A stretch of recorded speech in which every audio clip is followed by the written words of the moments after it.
ज्या संचालकांनी ज्या शाळा चालकांनी बदमाशा केल्या, अपॉइंटमेंट आधी शिक्षकांना त्या ठिकाणी वेगवेगळ्या पद्धतीने त्यांना प्रलोभन देऊन खोट्या पद्धतीने शाळांचा आयडी तयार करून त्यांच्या अपॉइंटमेंट केल्या. त्यांना अजून कुठल्या प्रकारचं गंडवलं असेल ते मला माहिती नाही. तर अपॉइंटमेंट करताना तुम्हाला माहिती आहे काय परिस्थिती आहे शाळेमध्ये. एखादा शाळेत टीचर लागायचं असेल तर ते अपॉइंटमेंट करण्याच्या पूर्वी काय काय होतं ते वेगळी परिस्थिती आहे. काही तर लोकांनी लोन काढले, 25-30 लाख रुपये लोन काढले आहेत, ते लोक या ठिकाणी आहेत. पण ज्या संचालकांनी गुन्हा दाखल केला, ज्या संचालकांनी बदमाशी केली आहे, त्यांच्या सर्वांच्या प्रॉपर्टी स्विच केल्या पाहिजे सरकारने.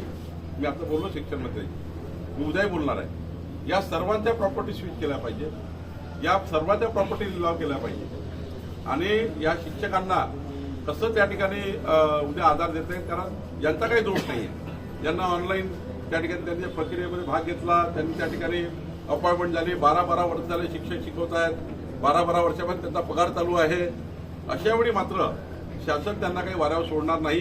निश्चितपणे मी माननीय मुख्यमंत्री देवेंद्र फडणवीसजी, आमचे एकनाथ शिंदेजी, अजित पवारजी, आमचे दादा भुसेजी आणि आम्ही सर्व याची चर्चा करू आणि त्यात त्या शिक्षकांना काय न्याय देता येईल ते देऊ.